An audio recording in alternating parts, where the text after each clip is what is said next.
years to turning a new page. The local spot joins us with suggestions for book and beverage pairings, huh? Okay. And for those of us who love soaps, lotions, and balms, oh, do we have what you've been waiting for him and for her. Plant-based products that feel amazing from the Spinster Sisters. So you're saying there's a challenge. Dr. Viviana breaks down this latest dating trend. Buckle up, everyone. Colorado & Company starts when? Right now. Portions of Colorado & Company contain paid content. Good friends, gonna get you through the day. Good friends. Hello, and welcome to Colorado & Company. I am your host, Tori Shulman, and we all know that love in Colorado is known for getting over 300 days of sunshine. That's a lot of time to get out there, take a ride on your motorcycle. So before you hit the road, you do need to check your safety gear. So Steven Popovich, the president at Cycle Gear, is here to help. Hello. Good morning. Good, we'll just go like this so we can see each other. Okay, with plenty of time left in the summer to cruise, share some tips for safety on a motorcycle. Yeah, there's three things we like to talk about at Cycle Gear. Be present. I think everyone in motorcycles and cars could be more aware and ready to drive and ride. 2, be protected head to toe, helmet, jacket, boots, and gloves.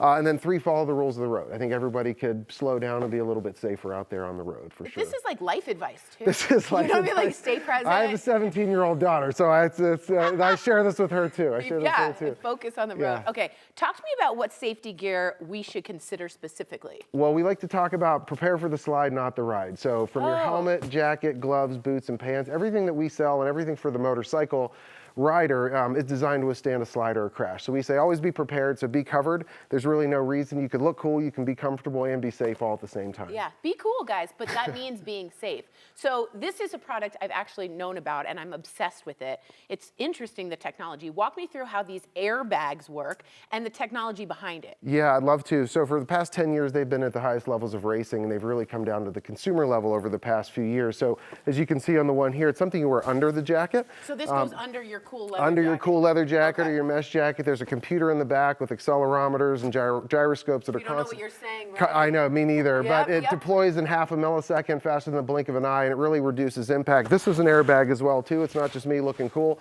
So you can wear it under the vest or under the jacket. You could wear one externally like the one I have on, but it reduces impact up to 97%. And we've seen it in real world testing with consumers, employees, and folks alike. And I wear this all the time. This is actually mine. I was wearing it for the past week riding in South Dakota.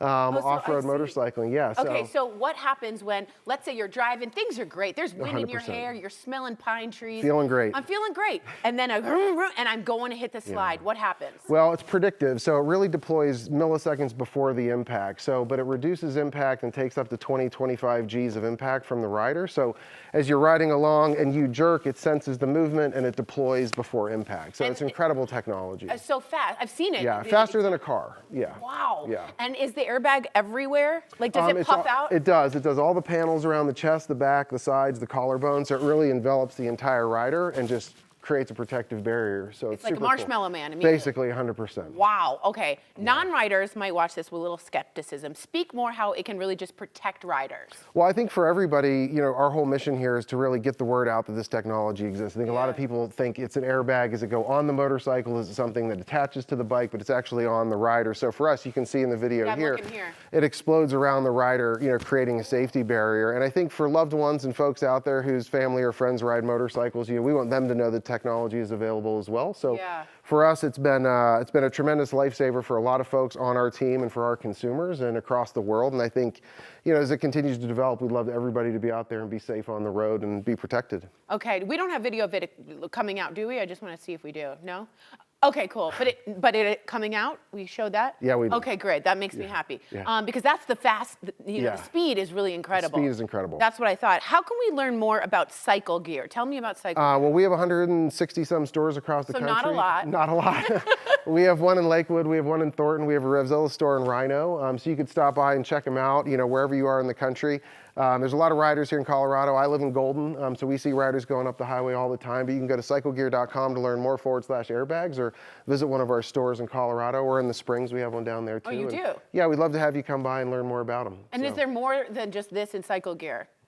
In Colorado, we have a Revzilla store, which is a sister company of ours in Rhino, and we have 3 cycle gears: Springs, Lakewood, and Thornton. But if I go in the store, is there more than this? 100%. Okay, okay, 100%. cool. Yeah, there's different styles. There's like the style that I'm wearing. There's a style here. There's a motocross style for off-road riders. So it's That guy incredible. looks great. Oh, I see. It just kind of goes out. It explodes. Okay, yeah. explodes. Yeah. Okay. Do you have different styles, like a pink one? No. Okay. No. We have this kind of Carharty looking one, I which do like comes in that. black too, which is a little bit more casual. These go under the jacket, so you could have the style and vibe that you want externally. So Nice. for men or for women, depending on your style, whether you're a Harley rider or a sport bike rider, they kind of stay underneath, and you don't even realize you're wearing Yeah, it. I was gonna Very say, it's pretty unobtrusive. thin. Yeah, super thin. Yeah. This looks very cute too. Do Thank you. always ride with it? Yes, I do. Okay, I okay. use this one under my jacket more than anything Yeah. because it, I usually have my jacket to protect my elbows and Nice, nice. things like that too. Right so, on. Yeah. I think this is crazy cool technology. Everybody, you can go check out the airbags and everything else that Cycle Gear has to offer for riders at their storefront in Lakewood. You can also find them online, as he said, at cyclegear.com. They sponsored today's segment. Stay safe, y'all. Stay safe.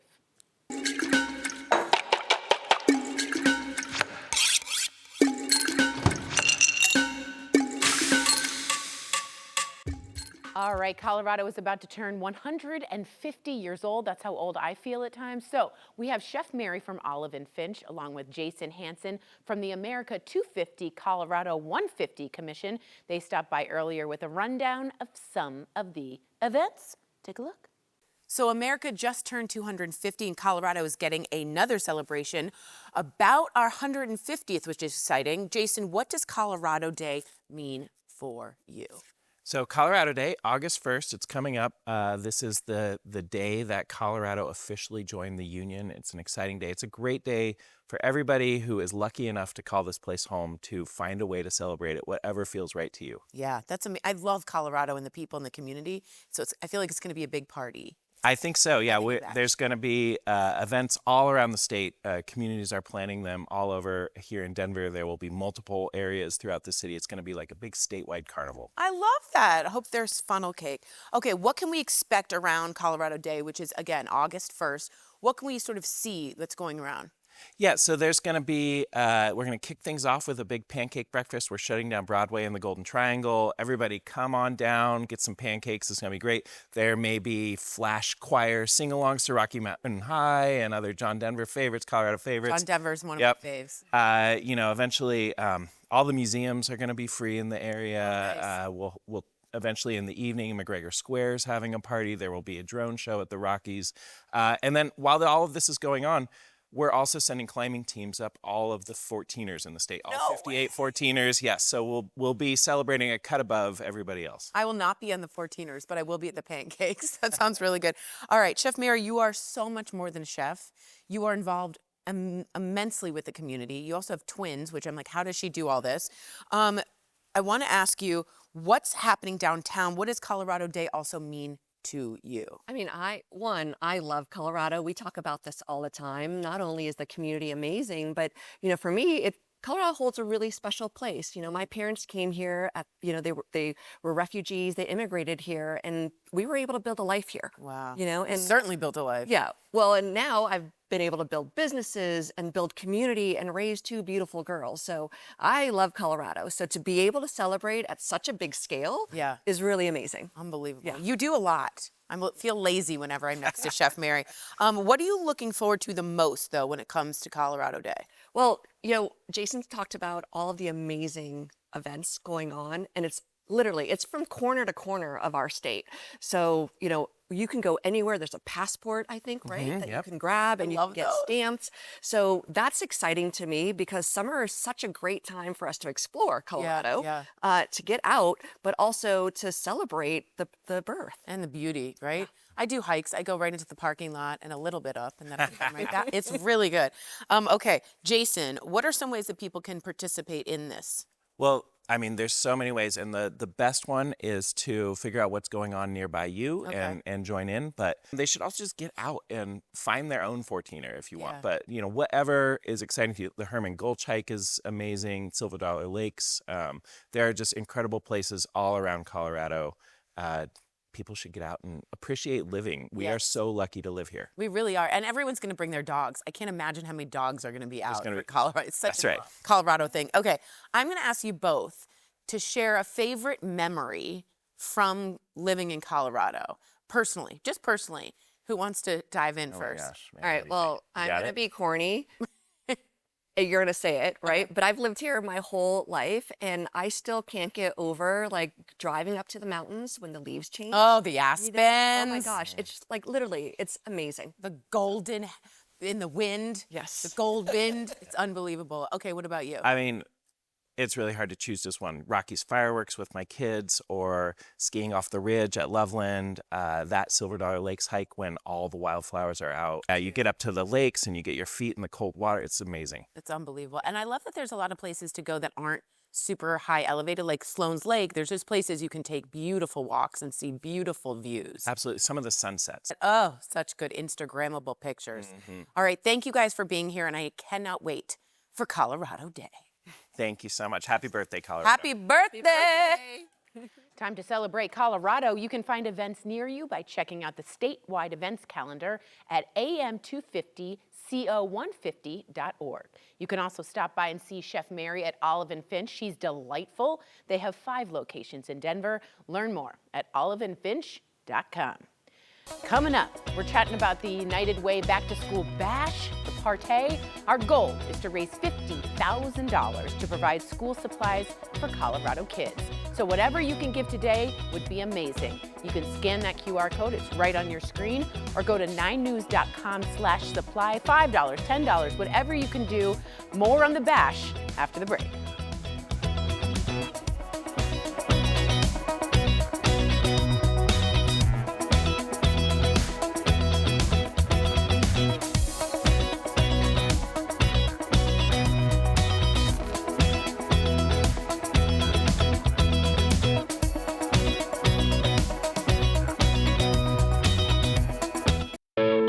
The following interview involves commercial content. The products and services featured appear as paid advertising. We are thrilled to help students get their backpacks stuffed with the supplies they actually need. We want to say thank you to sponsors American Furniture Warehouse and Vectra Bank for their donations, but we still need your help. My viewers, I love you. We still need your help to get to our goal of $50,000. So earlier, we spoke to Katie Walton. She's the Chief of Staff at Mile High United Way, along with Christy Schaefer. She's the founder of Slides and Sunshines, and her lovely daughter, Lila. Katie, we've been talking all week about how Mile High United Way is so vital to the community, but volunteers are how things get done. Is that correct? Absolutely. Everything at Mile High United Way is done through volunteers. When you think about it, we have thousands of volunteers that come out and help do important work every year. They do packing backpacks, packing food bags, sometimes helping with taxes, sometimes building furniture. And that's thousands and thousands of hours that our staff wouldn't have the capacity to do without volunteers like Christy and Lila. Do you volunteer as well? Oh my gosh, it really is a wonderful spot because you could just call 211 and be like, I need some help. That's my favorite part about this. Okay, Christy, share more about your volunteer experience, as you said, and why is it so important, just like personally, for you to give back? Yeah, thank you for asking. I feel like it's just very important as parents that we teach our kids about giving back. Yeah. You know, you never really know what someone's going through in their lives, and you're not going to find out just inside your 4 walls. So we've always volunteered as a family, and Mile High United Way gives us that opportunity. And last year, my husband and I actually became co-chairs of their Family Impact Project, which really just provides more opportunities for families to volunteer together. Oh, that's so smart. That's a great idea. I love families that do that. Way to give back as a family. That's fantastic. Katie, how is the school bash? They're looking for volunteers, and I hear there's sort of like an unconventional way that's happening. Yeah, so Back to School Bash is a very large event, so we try to be really intentional and thoughtful about how we do that. So all throughout the week, we have over 150 volunteers that come out and they pack backpacks, they decorate for the event, they food together and crafts together because we want it to be not just a celebration of school supplies, but we want it to be about like education and books and really bringing the community together and creating those really positive core memories. Yeah. And so the volunteers help set all of that up. And then some cool little aspects that we do is our team goes through all of the school district lists and figure out exactly what different schools need. And then we build high school bags, middle school bags, elementary my school bags, gosh. preschool bags, because we know that every grade level has Very different different. bags. Yes. So the preschoolers are getting the craft paper and the high schoolers are getting the calculators, but then they all get to pick their backpack, the perfect backpack, See, the that's perfect huge, pencil bag. right? Yeah. Like I remember picking, and it was like vitally important. So the backpack. important. And it's so good to have that confidence of walking in with your head held high. Absolutely. New backpack. This is fascinating. Christy, what do you like best about volunteering at the Back to School Bash? Because it's like a huge deal. This one's very iconic in Denver. What about you? What do you think? I would say any of the events at United Way provides an opportunity, no matter what your talents are, what you like to do, what you're good at.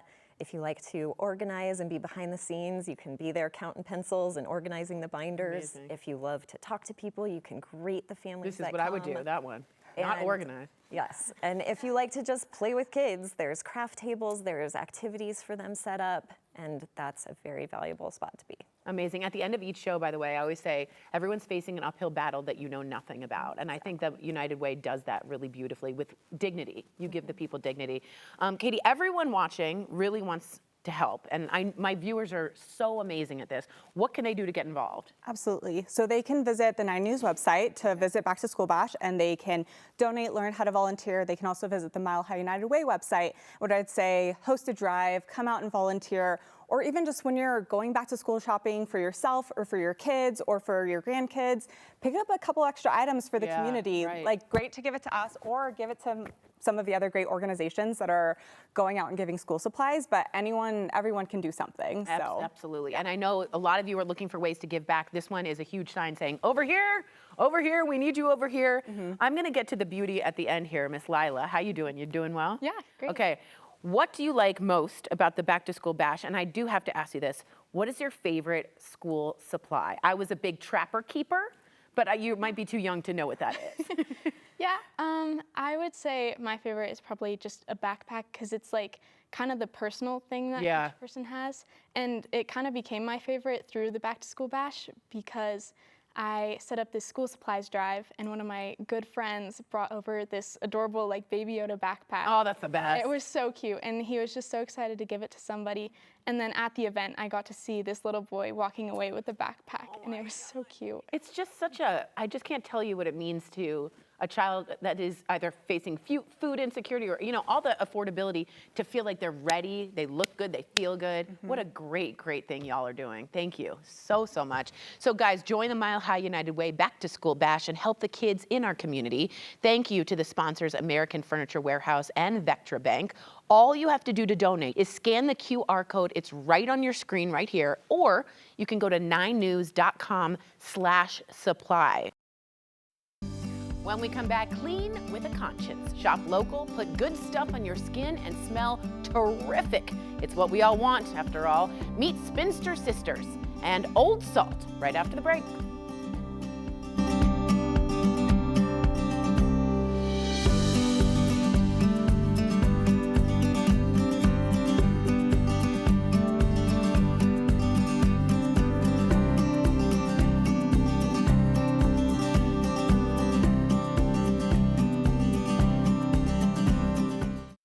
All right, after struggling to find skincare products that don't include toxic ingredients, one determined Colorado woman set out to make them for herself. Women are the best. Meet Kelly Perkins and learn how Spinster Sisters Co. was born. All right, hi. Hi. Very nice to meet you. Nice to meet you as well. This is also, I know you guys can't smell it, but it smells like I'm at the ocean. Spinster Sisters is a certified B Corporation. I said that, I have no idea what that means. Tell me. So a B Corporation is about doing business right. So it's, we go through an audit every 3 years. Talks about how you support your community, how you support your employees.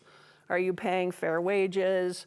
Reducing greenhouse gas emissions, reducing waste. So it's really all encompassing to try to do business the right way. Every corporation should be a B corporation. Yes. That sounds amazing. Yes, it is. Good Lord. Okay, your company is also, I think this is crazy cool, plastic free. Explain Correct. why that's so important to you guys. Yeah, so the beauty and personal care industry generates 120 billion units of plastic every year. Billion? Every year. Good Lord. About 12 million tons of that lands in the ocean. Only about 6% gets recycled. So that plastic waste is everywhere. Plastic is now in our blood system, it's in our dirt, and it's in our soil, it's in water, it's in our brain. I was gonna say the brain has it. Yeah, so we are really focused on eliminating and kind of taking a bite out of that plastic usage that's been, you know, just kind of invasive in the personal care industry. It's been overused. Yes. Yeah, everything is plastic, plastic. Oh, you also have the brand, and I love this name, Old Salt. That's what I want to be when I grow up, an Old Salt. It's got an Old Salt grooming supply. Tell us about this. Yes, so this is our newest brand. And again, entirely plastic free. Amazing. It's all men's grooming care, and it's all plant-based. Oh, really? So it's really good for your skin. The beautiful thing about solid bars like this, you know, when you buy a lotion, it's usually 70 to 90% water. Oh, really? So we're paying to ship water weight around the country, and you're paying a lot of money for a lotion that's just water. Yeah, yeah. So these are very concentrated. They're zero waste. All of our boxes and labels and everything are printed with soy and algae ink, so they're compostable, recyclable. They're very, very safe. Yeah, and I did want to say, I smelled the women and the men. I kind of like the men's soap. Yes. It's very, so women can use it. Yes. Okay, cool. I use this one. Okay. Yeah, this is my favorite. This is our best seller. That's the oak moss and amber. Delicious. We actually call it at the warehouse sexy man scent. So That's what I'll be wearing. that's always our favorite day. I don't need a sexy man. I have the scent. Tell me about this thing. We were talking off camera about this. Yeah, so we have beard oils, hair pomades, face hydration sticks. We have lotions and shaving cream and shaving soap. Nice. So it's kind of spans the whole breadth of men's grooming care. So smart. But beard oil is specifically for smoothing out kind of flyaway hair and adding a little shine. Yes. And a great scent. And we want men to take care of themselves. Yes. And this all just feels the packaging is right. Let's go to the ladies. The ladies. What do we got over here? So Spinster Sisters has been around for 14 years. Oh, wow. This just launched. In fact, our website just went up this week, went live for Old Salt. Yes, it's very exciting. Spinster Sisters is 14 years old. Again, it's women's care. So we have shampoos and conditioners and dry shampoos, face cares, bar soap, lotions, again, lotion bars. Smart. And sugar scrub bars. So this you use as a lotion, the bar. Yes. Oh my gosh. You get rid of the water. Okay, Yes. go ahead. And it is cocoa butter, shea butter, and essential oil. Which is what you need. So for Colorado, you know, in October when it really starts drying out, this is the thing that saves me. Amazing. Tell me about these two. So these are a sore muscle rub. So it has capsaicin in it, which is really good for arthritis and joint pain. My mom would use that. Yes. It's a very popular product. It's kind of a natural icy hot. Oh, nice. I like that. Okay, nicey hot. Okay, what does the name Spinster Sisters, what does that come from? So my sister and I used to live together, and we joked about being spinsters. I think I was probably 25 at the time, and she was 28, so we might have called it kind of early, but yeah, I just, you know, kind of fast forward a lot of years when I actually started the company. I loved the name, and we just stuck with it. That's amazing. So, yeah. I sit at home a lot and cross stitch, and I'm like, this is very comfortable as a spinster. Yes. And then finally, you know what I mean? You get it. The packaging is fantastic. Do you do the packaging? Yes. Well, I have a designer. Right. Yeah. And it's all, you said algae and soy? Algae and soy inks. Yep. I'm so taken by all Paperboard this. tubes. This is the only thing we have left in plastic, but it's not virgin plastics. Okay. It's post-consumer resin. Unbelievable. This So- is a great, these two are great companies. Yeah. I highly suggest it. It smells amazing. Try something new. Shop for unique plant-based products from Spinster Sisters and Old Salt. And you can use a promo code. I love a good promo code. That's right. It's CO&Co, you know, us, to get 20% off orders through the end of the month. Go online now at spinstersistersco.com and oldsaltgs.com. KUSA-TV.com. These would make great gifts too. Yes, Fantastic very good gifts. Amazing, thank you. Yeah, thank you. Very nice. Well, books, beverages, and good times. It's all happening at the Denver Book Society. Stories and sips after the break.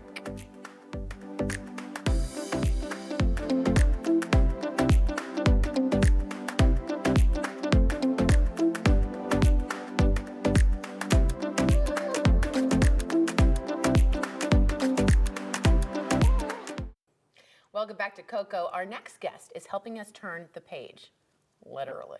Rich Garvin, the founder of Denver Book Society, stopped by today and with a book and beverage pairing. I think this is brilliant. So first I want to talk about this logo. Who is this? This is Cooper, and Cooper is the shop dog of the Denver Book Society. Is that true? He's my dog. He is a 6.5-year-old Australian Shepherd. Beautiful. And very popular, clearly the most popular employee at the bookstore. Oh, yeah. And we have people coming in every day, like this morning. Where's Cooper? What do you mean he's hiking? He's supposed to be here at the bookstore. Why is he hiking? I would literally come in just to see Cooper. Yeah. Very nice, and I like the glasses. He's a big reader. Oh, yes. He's a big reader. Yeah. Okay, before we get to the suggestions, which I want to do this, tell us more about Denver Book Society just in general. Sure. The Denver Book Society is a 6-month-old project of mine, and it's the largest independent bookstore in Denver. We have about 10,000 titles, all looking for a good home. Yes, nice. Yes, but we also have lots of events, of all sorts of events, from beginning Mahjong classes. That's huge. Yes. We're learning Mahjong's hot, right? Yep, Mahjong's hot, very hot. We have music, and we have authors come by, so lots of events. And we have, as we will see, wine, coffee, and we don't have any, but we have ice cream as well. Oh my God, this is such a clever idea. Okay, I'm a huge reader. We were talking off camera about this, and I like a drink or two, if you will. So hit us with the first book pairing. Okay, well, the first book is What to Talk About When I Think About Running. Oh, and this is by a Japanese author, He's very famous. You know this guy, Yes, of Hiroki course. Murakami. And we picked that because he and his wife had coffee shops in Japan, where he's from. Cute. And then he was very famous for drinking coffee. And even today, there are coffee shops that are inspired and named after him. That's amazing. In Japan. Can So you he has a imagine? real connection to coffee. Imagine being famous for coffee. That's unbelievable. Yep. And I love this author. All right, I've tiptoed into different genres lately, and I'm kind of into fantasy, like The Court of Roses and Thorns. I know everybody's read it. I'm so embarrassed. But tell us how to keep that imagination going. Well, right, our second book, Yeah. Joan Didion, The Year of Magical Thinking. You know this book? Of course I do. Yeah. It's a I've been through some hard times, and this was a helpful book. Yes, so this, as you know, is a book about grief. Her husband, Gregory Dunn, of 40 years, died, and she spent a year processing her grief, and it's about how she processes her grief and the rituals of grief. Yeah. And when she came out a year later, she said, okay, I'm done. Yeah. And what was really sad is while she was doing this, her own daughter was dying and died She shortly was just after. compounded grief right Yeah, there. she had a lot of grief. She did. My mom passed, and that's when I read that. Oh, is that right? And And- we're pairing this with Rocky Mountain Soda? Yes, because she didn't drink Rocky Mountain because she was in LA. We didn't nice. have Rocky Mountain, but they had Coca-Cola, which she drank every morning. She'd start her day Joan in the Didion. morning with a Coke and a cigarette. How healthy That's is like that? an author. That's Yeah. like a Hemingway moment. And, That's and amazing. she even had her manuscripts in the refrigerator next to her Coca-Cola. So she's an addict. She's an Amazing. addict, yeah, Okay, yeah. let's go to our third one. Her third book is Ulysses. Oh And- my God. and The epic saga. The epic, which is a hard book to read, so you need a drink if you're going to read Can I have Ulysses. this? You can have It that. is. It's sort of stream of conscious. Yes, isn't it is. Yes. It's very difficult to read. It all takes place on one day, June 16th, 1904, and there's three main characters, and it's compared to the Odyssey. Yeah, I was gonna which say, very similar. Yeah, it's very similar to the Odyssey, which I highly recommend, by the way. If you I haven't seen it. It was Oh, good? you got to see Okay. it. It's Damon's the best. good? Okay, It's good, the good. best. Okay, good. And so Ulysses tracks sort of the story of the Odyssey with the characters. And of course, since it's in Ireland and Dublin, a lot of it takes place in bars with beer. And the association to beer was so strong that Guinness actually had a promotion with James Joyce, Ulysses, and beer. Get out of here. I am Mr. not kidding Joyce. you. And one of the characters eats a sandwich at the that's beginning good. of the book. So we Little sell focaccia. sandwiches. Yep. Very sandwiches. smart. All right, let's head over this one. And this one is for Hemingway, one of the great author drunks of all time. Of course. Yes, With very. his cats. Yes. Yes. So this is The Old Man in the Sea, which is about a fisherman. Have you read this one? Of course, we had read this in high school. Yep. And he goes out and he gets a marlin, and the marlin is so big it can't even fit in the boat. Right. And the sharks come and eat the marlin. Now, I don't know why they didn't eat the fisherman, but I don't get it. Then the story be over. Yeah, I guess it would be over. So he brings the boat in with the carcass of the marlin, and that's the story. And it's a lovely book. And what I love, which I often recommend to people in the bookstore, start short. Yeah, this yeah. book is easy to read. Yeah, yeah. And if you like it, tackle some of And bigger go by get habit. Hemingway And- after. Yeah, and Okay. the daiquiri is the drink because he wrote the book when he was living in Havana, and he went to a bar, Floridita. Normal for him. Yeah, and he had up to 15 daiquiris in a day. Of course he which did. I'm sure improved his writing a lot. Very much. Yeah. All right, let's get quickly to this one. And the last book is The Year in Provence, which maybe you've heard of. You know this book. course. And of course, we pair a delicious Provençal rosé, which Beautiful. is great for a hot summer day like I today was in gonna Denver. say, yes. And Peter Mayle inspired this movement of people from Britain to Provence. And it was the first example of where travel literature inspires people to actually pick up their home and go. move. How clever is this? You can put some lavenders near you. That's what's so Yeah. good. Oh, Provence. yeah. For Provence, get For- some just get the smelly scent. stuff. Yes, Smelly take stuff a journey. with the rosé. Okay, I'm obsessed with this. So curl up with your next read. Thanks to the Denver Book Society. You can see the full lineup of events at denverbooksociety.co or give them a call. They seem very friendly. You seem very nice. Try to be. Yeah, of course. 720-298-2449 or connect with them on social media by searching the handle denver.book.society. And as always, please drink and read responsibly. All right.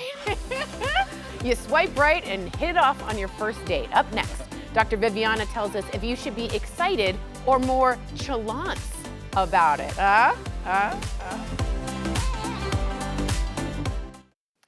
Swipe right, swipe left. Getting ghosted, how fun. Being single right now is not easy. Now, if you're lucky enough to make it to a first date, the pressure is on to show up with just the right amount of enthusiasm because you don't want your date to be nonchalant. So here's my chat with Dr. Viviana about chalants. All right, Dr. Viv, I sort of have heard this word before. What is chalants? You know what? I love when people come up with these new words for some really old dating trends. It's nonchalance, but take out the non. That's what I and you thought. add the chalance. Okay, that's how the kids talk about it. And look, it's a way of dating where you, inside of you personally, are keeping things cool, calm, collected, unbothered. And a little bit like you're too cool for school. Like, we're just going to take this very chill, very casual. It's something I've worked on all my life and really struggle with. You're like, I have no chill. I have no chalants. Like, I do not have chalants. Okay, so getting ready for a first date is like so much pressure. So, in your opinion, Doc, should you show up like, hey, like enthusiastic, or should you be like, what's up? Well, it's hard to read the room because you're literally making a first impression. Totally. So what I would say is, if you would normally like come into any situation and just kind of be gregarious and out there and hey, maybe take 3 breaths, Okay. slow your heart rate, and then do it. Because you can come on a little too strong, just like you can come on a little too chill. So if you can just, maybe it's like, take it down just a little bit. I think that would be helpful. And if you're too cool for school, like too icy, you want to probably bring it up a little bit. Yes, I think the key word when you're talking about chalants is to be warm, not too chill, not too cold, and not too detached. That's what I hear a lot of my single clients saying, is that it's like, I don't want to be so attached to an outcome, But when you're not attached to any outcome, then it kind of feels like, what are we doing here? Yeah, exactly. Like this feels empty. Like, hey, you want to get a drink? I don't know. Whatever you want. Yeah, yes, right. Okay, so you just spoke about being warm. I want to know the difference between being warm and then reckless, because I've seen girlfriends go there too. Okay, it's never a good idea to just lay everything out on the table. What I imagine, and the metaphor that I use with my clients when it's, are you giving too much, is when you put your big sack, your big bag on the table and your purse and you empty the entire thing. That's what being reckless is like, when you're just like, hey, here's my bag. It's like, okay, then you're kind of like the weird old lady, right? Yeah. Don't be that. But also, like, if you were to open your bag and just like peek in and stick and like put it away, it's like, well, what are you hiding? So I'm just saying, have a tote bag, maybe have a zipper on it, but be okay with like being open and like, you know, if somebody wants to take, oh yeah, look at how amazing this bag is. Look at how I have everything organized, or look at how I carry my life, because I want to be ready for anything. It's okay for you to give a little bit too much. Yeah. When it comes to showing your personality, not when it comes to sharing your entire life. Yeah. And your life story. It's your personality. Your personality. With the bag. Yes, with the URS, yes. Okay, so you spoke about the detached mentality and all of that. I want you to just give us some tips and advice. There's a lot of single viewers out there, just kind of like anything that can make them feel a little bit more confident walking in. Yes. So detached from an outcome is a plus, but detached from feelings, that's a minus. If you're going into a dating situation, especially a first date, you at least should be attached to getting to know them better and allowing them to get to know you better. That's like, I would say, the baseline goal for that first meeting. And then if you're able to stay neutral, I'd rather that than be pessimistic or skeptical, because that definitely will come out in your tone, and it's not attractive and it's not endearing in that way. Right, you're not inviting. And I think people can smell it when you're like, I don't care. You know, people can feel that out, you know, that energy. Right. Well, and they're probably, if they don't take it personally, they're going to think, wow, that was a waste of my time. You have so many other things going on, and they're probably not that great if you have like this blah and you're not excited to talk about them. So you just may not know that chalance is giving off the mixed signal and wrong impressions, especially if you take it to date 3, date 4, date 5, date 6. Yeah. Oh my gosh. Yeah. So everybody be a little bit between nonchalance and chalance, and you're good to get a second date. Lukewarm. Lukewarm. Continue the conversation with Dr. Viviana. Find her online at drviviana.com/vividrelationships, or follow her on Instagram. Just look up her handle at Dr. Viviana, or download her app. Traveling across the state could be easier. My discussion with the general manager at the Front Range Passenger Rail District about the new COCO train. That's next. A choo-choo. We say COCO a lot here on Colorado and Company, but a lot of people are talking about COCO the train too. So we invited Sal Pace, the general manager at the Front Range Passenger Rail District, to Studio B to learn more. Now you might want to listen up, because there will be a future funding vote on this in November. Take a look. For those who don't know, what is the Colorado Connector, or the COCO train? Which, by the way, I like your name. Well, we share it with some pretty cool people. Yeah, we do.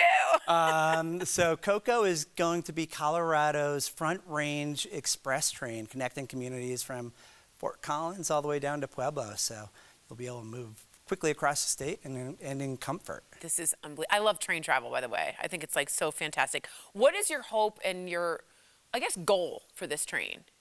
Well, the goal is to really connect communities in Colorado and provide an alternative way of transportation in a more affordable way. Totally. Yeah, especially with gas prices. I was just going to say, like, the affordability issue is huge right now. Yeah, you can take the Winter Park ski train right now from Denver up to Winter Park for $9. Are you serious? Heck yeah. Okay, I should be doing that. And how did you guys come up with COCO? Because again, we approve here at COCO. How'd you guys come up with that? Well, I'd like to take full credit for it. You should. 25,000 Coloradans voted for it. No. And maybe it was the name ID that, you guys helped build up, but Colorado Connector beat out Fred, Front Range Express Destinations. I like Fred. That's good. Yeah, that's cute, but not as good as COCO. No. Come on. It's very catchy. Yeah. And then I want COCO on the COCO, like have some COCO on the COCO. I know we have some viewers who are very into trains. Some people, if you're into trains, you're like really into trains. So for our fans, and I have to get this right, what kind of tracks and operators would this involve? So we are. Are you into trains? I'm not like a super train nerd. Right. In the train world, they call them foamers. Oh, really? Yeah, it's like, I don't think it's derogatory if you're calling yourself a foamer, right. but I'm more of like an advocate for transportation alternatives. Smart. So we're doing a uniquely Colorado approach, which is really cool, and we're leasing the tracks from the freight industry, the private freight industry, Union Pacific and Burlington Northern Santa Fe, or BNSF. And so we actually signed our first term sheet with BNSF Railway to start our first 3 round trips from Denver up to Fort Collins, all the stops in between, Westminster, Boulder, et cetera. And that's going to be starting on December 1st of 2029, just a couple years away. Unbelievable. So I could literally not drive to Boulder. I could take a train to Boulder. Oh, yeah, or Fort Collins. I said December 1st. December 1st. January 1st. Oh, January 1st, Yeah, New Year's. I know, took an extra 11 months here already. Unbelievable. Okay. Would you have to build, so you don't have to build any new tracks for this, is that correct? Well, in some places we will have to add some passing lanes. They're called sidings, or some double tracks. Okay. That's to make sure that we can go the full passenger speed. Yeah, sure. Because the term sheet that we signed, we're going to have priority as passengers over the private freight industry. Oh, nice. But we did it differently than all the other states, and the freight industry is actually a partner here. Nice. And they're going to make more money. Collaboration. Yeah, exactly.